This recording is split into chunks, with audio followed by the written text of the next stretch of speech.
여러분, 웃음을 잃어버린 사람들, 초등학생들조차도 극단적 삶의 활력과 기쁨을 잃어버린 채 극단적인 선택을 하는 이 시대를 가리켜서 혹자는 우울의 시대라고 부릅니다.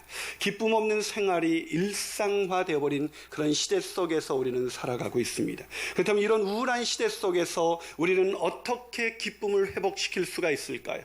존 파이퍼는 하나님을 기뻐할 수 없을 때라는 그의 책에서 이렇게 이야기합니다. 자, 우리 한번 우리의 갈망이 시들해지고 우리가 하나님의 말씀을 향하지 않을 때 어떻게 기쁨을 위해서 싸워야 하는가? 그 대답은 바로 기도이다. 무슨 말입니까? 삶의 활력을 잃어버리고 말씀을 들어도 별 반응을 보이지 않을 때 우리가 기쁨을 회복시킬 수 있는 유일한 방법은 바로 기도의 자리에 나가는 것이라고 그렇게 존 파이퍼는 우리에게 들려주고 있는 것입니다. 여러분, 기쁨의 사람 사도 바울이 누구보다도 기도의 사람이었다는 것을 기억하시기를 바랍니다.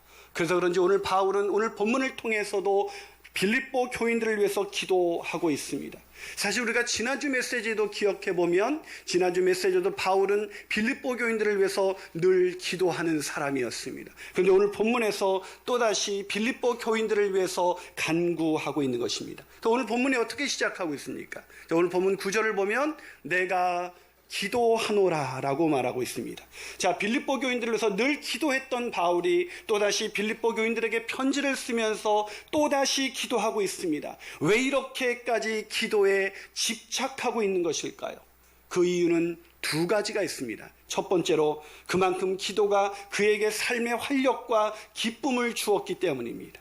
또 한 가지 이유는 감옥에 갇힌 바울을 향한 염려와 해결되지 않는 고난과 가난으로 인해서 기쁨을 상실한 빌립보 교인들의 기쁨 회복의 열쇠는 그를 향한 중보 기도에 있었기 때문이었던 것입니다. 사랑하는 여러분, 이 가을 기도하고 계십니까? 기쁨을 잃어버린 가족, 우울함에 빠진 아내, 무엇을 해도 기쁘지 않은 아이를 위해, 아니 그 어느 때보다도 힘겨운 이 우울의 시대를 살아가고 있는 우리 자신을 향해서 여러분 기도하고 계시나요?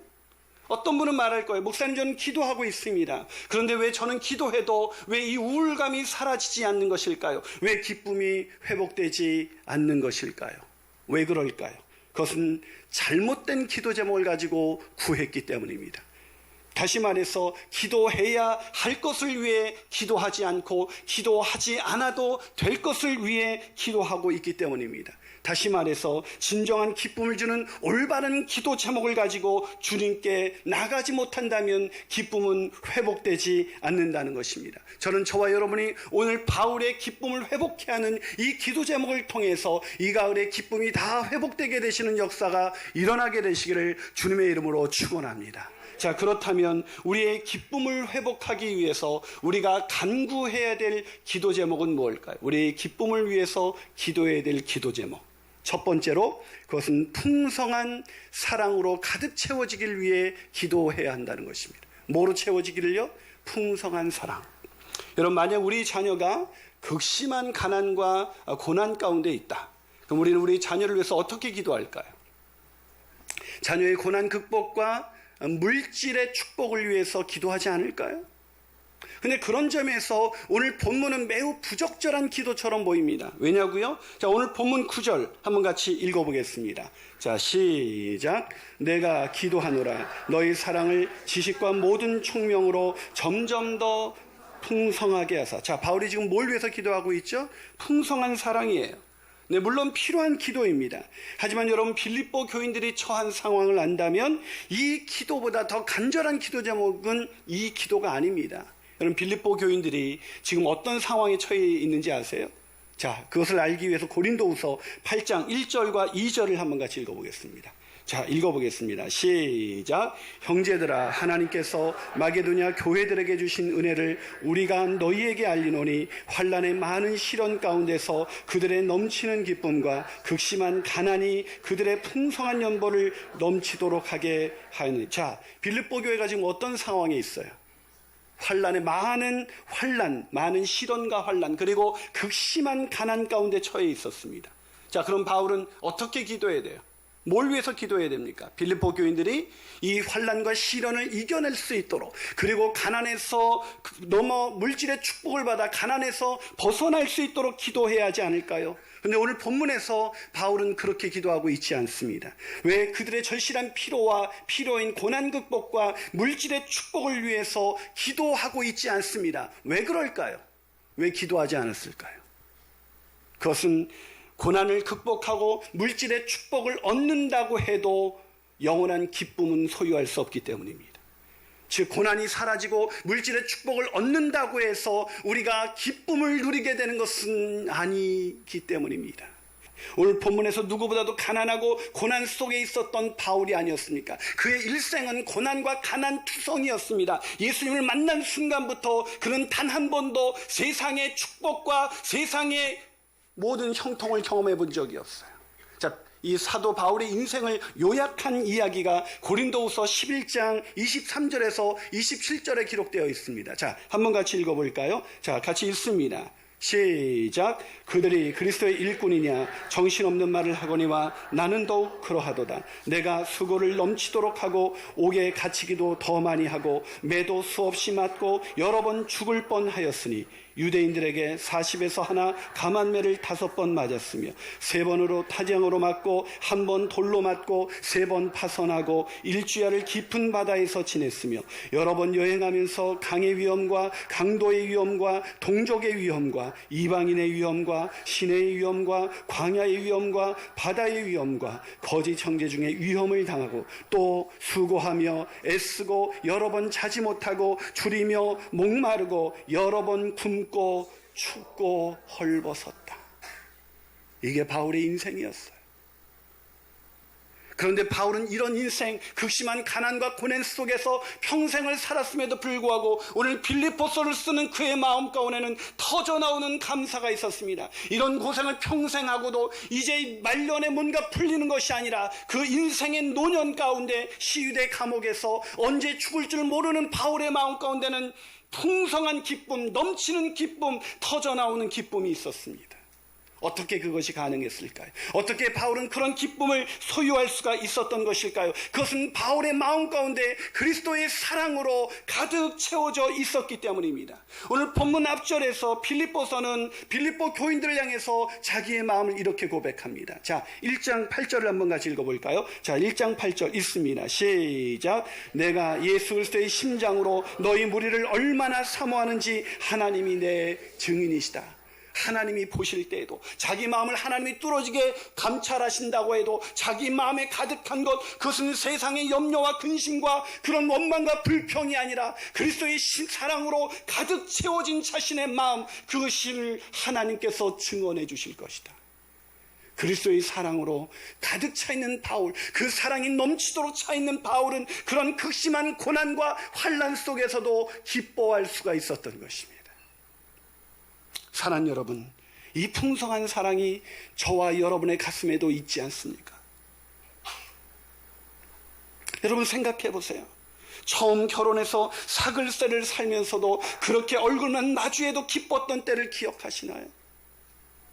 지금보다 훨씬 더 가난하고 매일 어쩌면 그런 궁핍한 그 집에서 하루를 살아가면서도 그렇게 서로를 바라보는 것만으로도 우리 마음 가운데 넘치는 기쁨이 있었던 것은 우리 인생 가운데 고난이 없었기 때문이 아니라, 가난하지 않았기 때문이 아니라 우리 안에 사랑이 풍성했기 때문인 것입니다.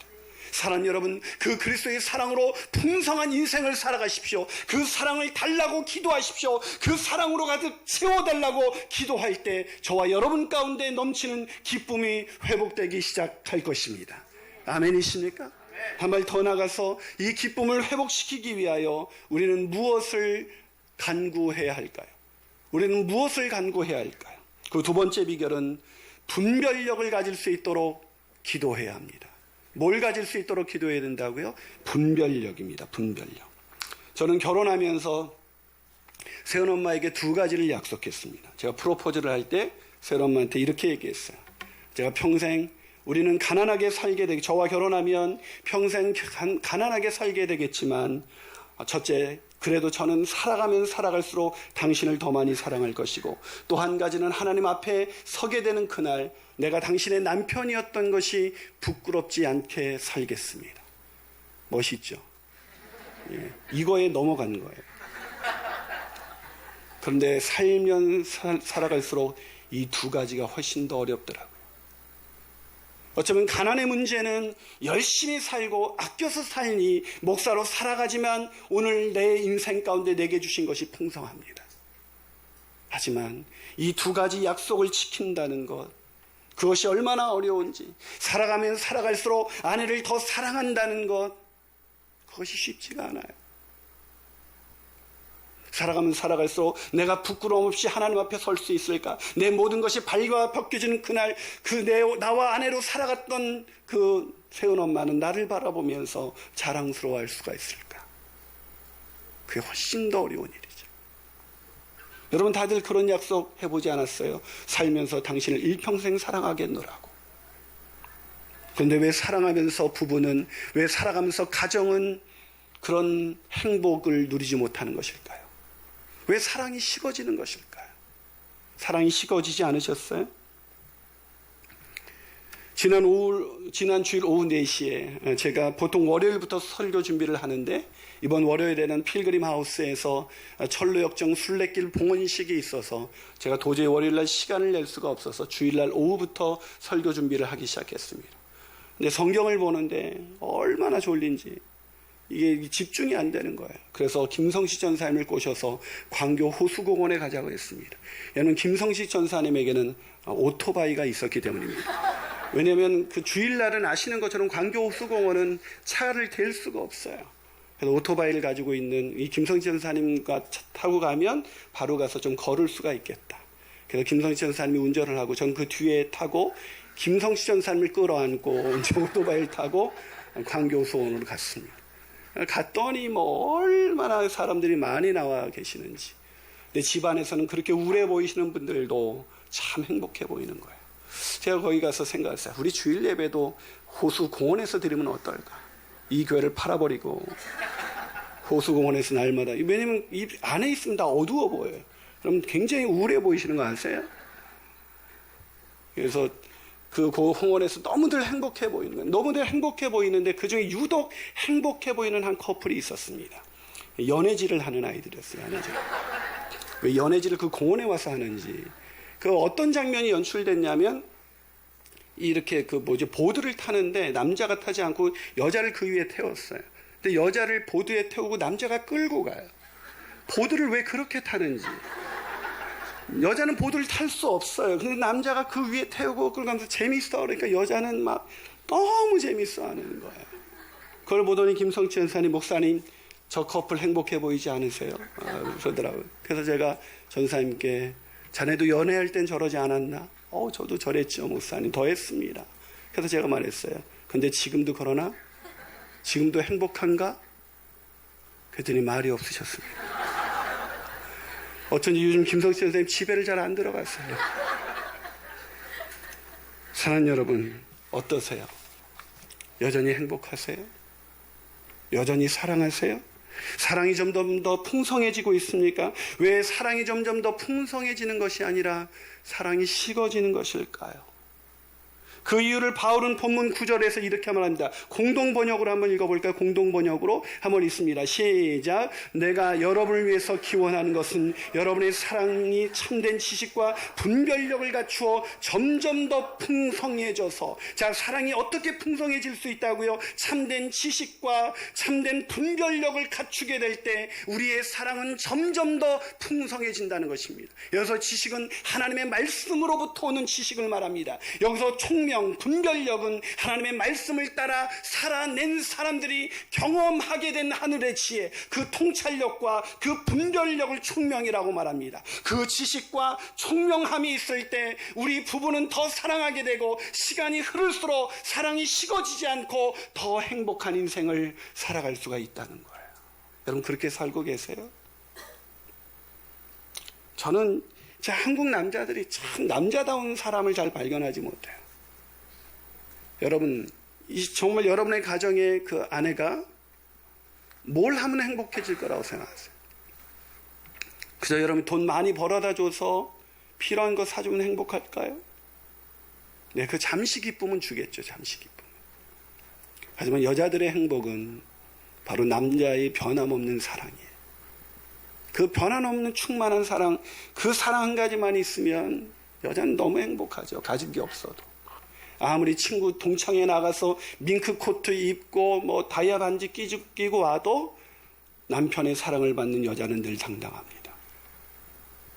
저는 이 한국 남자들이 좀 이렇게 특히 은퇴할 때, 여러분 은퇴할 때 이런 말 하면 얼마나 멋있어요. 남편이 드디어 은퇴를 해요. 은퇴를 하고 쭉 쳐져가지고 나 이렇게 너무 힘들다. 가정에서 위로를 받아야지. 그러고 가지 마세요. 그게 남자예요? 위로를 해주는 게 남자지. 그럼 딱 은퇴하고 가가지고 아내한테 이렇게 말해보는 거죠. 여보, 내가 은퇴식 날 생각해보니 내가 여지껏 일할 수 있었던 것은 바로 당신의 뒷바라지가 있었기 때문이 아니겠어. 당신이 날 위해서 열심히 일해줬기에 오늘 내가 이렇게 명예롭게 한 세상 열심히 살다가 은퇴할 수 있게 되었어. 이제 당신도 가사에서 은퇴하시오. 앞으로 밥과 모든 빨래는 내가 하리이다. 아멘이 안 나오시네. 아멘이. 그게 남자죠. 그게. 왜 자기만 은퇴하고 여자는 은퇴 할머니가 됐는데도 이거 가져와라, 저거 깎아라, 밥 해라. 그게 남자예요? 그게?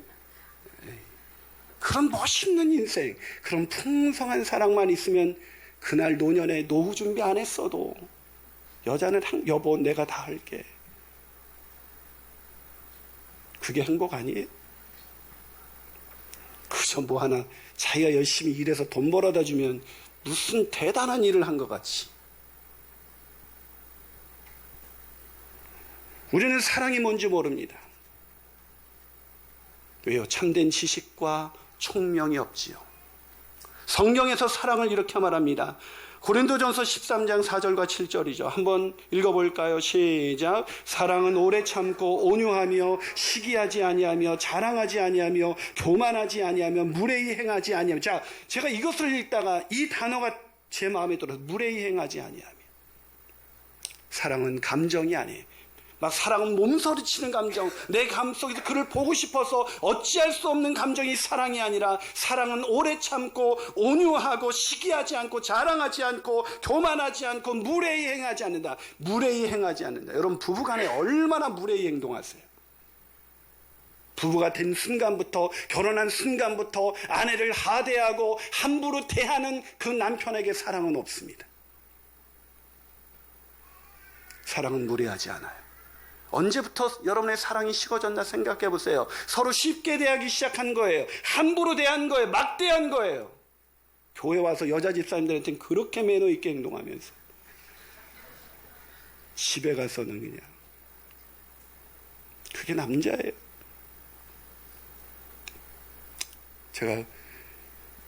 제가 이 말씀을 읽으면서 나도 사랑이 뭔지 모르고 있구나. 사랑이 뭔지 모르고 있구나. 여러분 우리가 배운 사랑 다 세상에서 온 것입니다. 그러나 사랑은 하나님께 있습니다. 하나님은 사랑이십니다. 아니 하나님만이 사랑이십니다. 그러기에 하나님을 아는 지식과 하나님의 말씀으로부터 오는 지혜를 배운 사람만이 풍성한 사랑, 점점 더 풍성해지는 행복하게 하는 그런 사랑을 경험할 수가 있습니다. 사랑 여러분, 이 사랑이 저와 여러분 가운데 있습니까? 이 사랑을 달라고 기도하십시오. 이 사랑으로 풍성히 채워질 수 있는 분별력을 달라고 기도하십시오. 분별력 있는 사랑이 있을 때 우리는 기뻐할 수가 있는 것입니다. 그 기쁨이 저와 여러분의 가정 가운데 있게 되시기를 주님의 이름으로 축원합니다.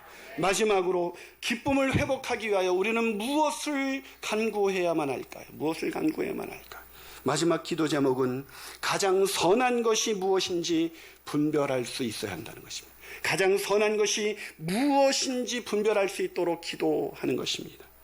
여러분 분별력은 너무나 중요하다고 말씀드렸습니다. 그러나 우리 분별력이 왜 중요하냐면 내 인생에서 가장 좋은 것, 가장 선한 것이 무엇인지를 깨달아야 하기 때문에 그것을 깨닫고 그것을 위해서 우리 인생을 드려야 우리 인생이 행복할 수가 있는 것입니다. 자, 오늘 본문 10절에서 그래서 바울은 이렇게 기도합니다. 자, 10절을 한번 같이 읽어볼까요? 있습니다. 시작. 너희로 지극히 선한 것을 분별하며 또 진실하여 허물 없이 그리스도의 날까지 이루고 뭘 분별하게 해달라고 기도하고 있습니까?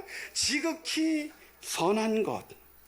자, 분별력을 위해서 기도했던 바울이 이제 지극히 선한 것이 무엇인지 분별하게 해달라고 기도하고 있습니다. 왜요? 가장 선한 것, 그것을 분별하는 것보다 우리 인생에서 더 중요한 것은 없으니까. 그러니까 분별력이 얼마나 중요한지 제가 한 예화를 들어드리죠. 영국의 한 젊은 신사가 아프리카 남단의 케이프타운으로 출장을 가게 되었습니다.